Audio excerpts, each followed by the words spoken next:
Friends, welcome to learning point GS. आज हम पढ़ेंगे हिंदी वर्ण व्यवस्था। हिंदी वर्ण व्यवस्था में हम आज पढ़ेंगे स्वर। हमने पहले भी 2 वीडियो कवर की हैं जिसमें हमने स्वर के भेद कवर किए थे, कंप्लीट किया है। और आज हम पढ़ेंगे स्वर की ध्वनियाँ। फ्रेंड्स, आगे बढ़ने से पहले मैं ये बता दूं कि हमारा जो ये भाग है स्वर की ध्वनियाँ बहुत इंपॉर्टेंट है। फर्स्ट टू 12th प्लस हर कॉम्पिटिटिव एग्ज़ाम में यहाँ से प्रश्न आया है, सो प्लीज़ ध्यान से देखिए। और वीडियो पसंद आए तो प्लीज़ लाइक एंड सब्सक्राइब करना ना भूलें। चलिए देखते हैं, टाइम वेस्ट नहीं करते हैं। स्वर की ध्वनियाँ। स्वर ध्वनियों का वर्गीकरण मुख्य रूप से 3 आधार पर किया जाता है। कितने आधार पर किया जाता है? 3 आधार पर। पहला है हमारा जिह्वा की ऊंचाई के आधार पर। इस आधार पर स्वरों को 4 भागों में बांटा गया है। हम जिह्वा की ऊंचाई के आधार पर इसको कितने भागों में? 4 भागों में बांटते हैं, या हम कह सकते हैं मुखाकृति के आधार पर स्वरों को 4 भागों में बांटा गया है। पहला है हमारा विवृत स्वर। विवृत का अर्थ क्या होता है? विवृत का अर्थ होता है मुख का पूरी तरह से खुलना। इसमें कौन सा स्वर आता है? बड़ा आ। जब आप बड़े आ का उच्चारण करेंगे तो आप देखेंगे आपकी मुखाकृति पूरी तरह से खुल जाती है, पूरा मुंह आपका खुलता है। दूसरा है आपका अर्धविवृत स्वर। अर्धविवृत स्वर होता है जो पूरी तरह से मुख नहीं खुलता, थोड़ा उससे कम खुलता है। इसमें कौन सा स्वर आता है? ए, आओ, अ। तीसरा है आपका संवृत स्वर।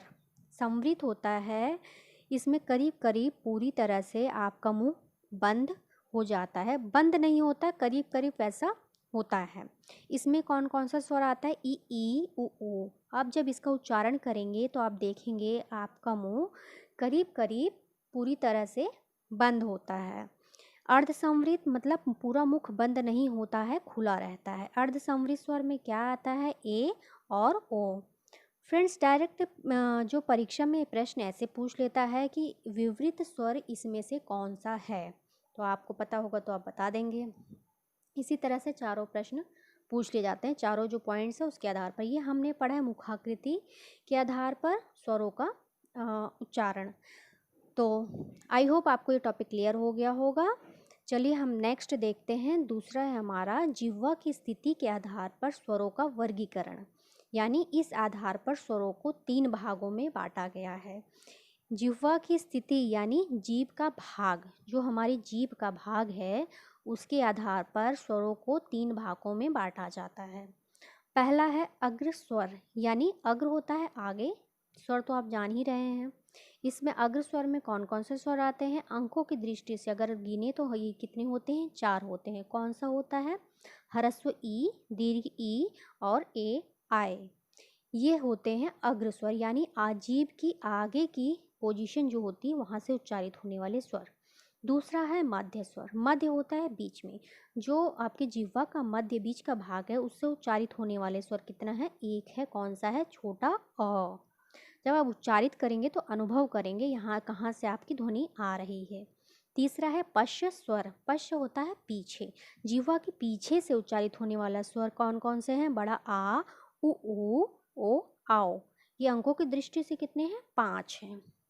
तो डायरेक्ट परीक्षा में प्रश्न ऐसे पूछ लेता है कि अग्र स्वर इसमें से कौन से हैं, तो आप डायरेक्ट बता सकते हैं, या तो ये चारों आ जाएंगे, नहीं तो इनमें से कोई एक भी उठ के आ सकता है।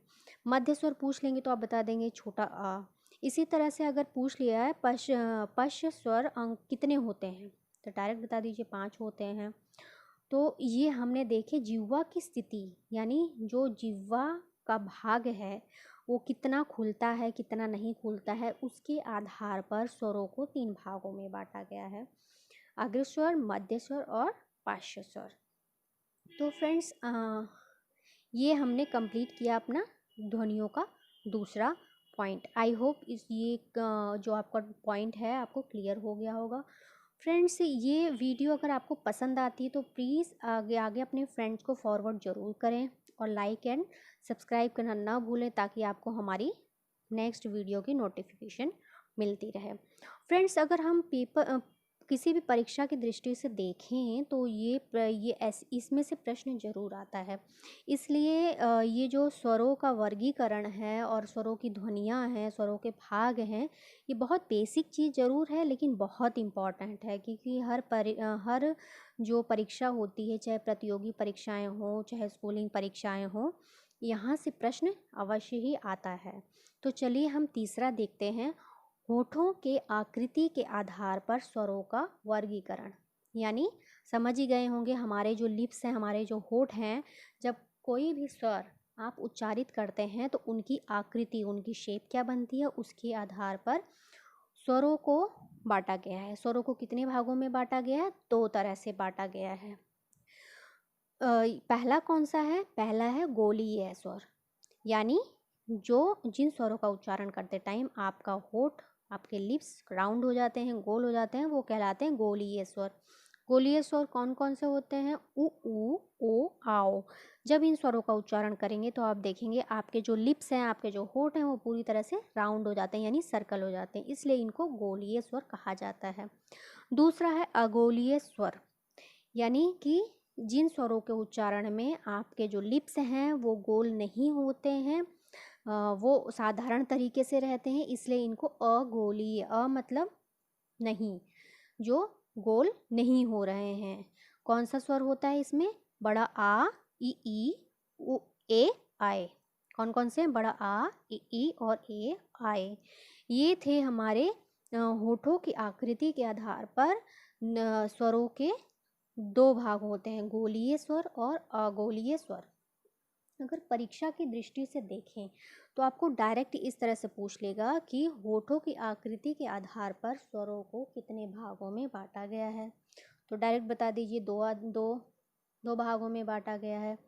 कौन कौन से होते हैं वो आपको पता ही चल गया है। अगर अंकों की दृष्टि से बोलें गोलीय स्वर कौन से, तो बता दीजिए 4 है। आई होप ये टॉपिक आपको क्लियर हो गया होगा। नेक्स्ट देखते हैं हमारा जो है स्वरों का उच्चारण स्थान। स्वरों का उच्चारण स्थान, फ्रेंड्स, ये काफ़ी बहुत इम्पॉर्टेंट है ये भी। चलिए इसको देखते हैं। कंठ, यानी कंठे स्वर कौन कौन से होते हैं? कंठ और निचली जीभ के स्पर्श से बोले जाने वाले स्वर जो हैं कौन कौन से हैं? अ, आ, अह। तालु, यानी तालव्य। तालु और जीभ के स्पर्श से बोले जाने वाले कौन से स्वर हैं? ई। होठ, यानी ओष्ठ आपके जो हैं उससे बोले जाने वाले स्वर, यानी ओष्ठ है, दोनों ओठों के स्पर्श से बोले जाने वाले वर्ण कौन से हैं? उ, ओ।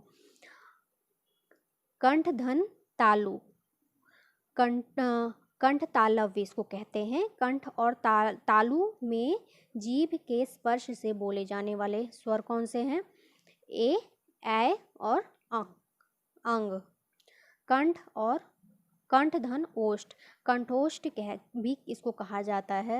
इसमें होता है कंठ द्वारा जीभ और ओठों के कुछ स्पर्श से बोले जाने वाले स्वर कौन कौन से होते हैं? ओ और आओ। लास्ट में है मूर्धन्य, यानी मूर्धन्य मतलब मुड़ा हुआ। मूर्धन्य यानी मूर्धा, इसमें कौन सा वर्ण स्वर है? ऋषि। ये हमने कंप्लीट किए स्वर की ध्वनियाँ। आई होप मेरा वीडियो आपको पसंद आया होगा। प्लीज़ लाइक एंड सब्सक्राइब करना ना भूलें। Thank you for watching.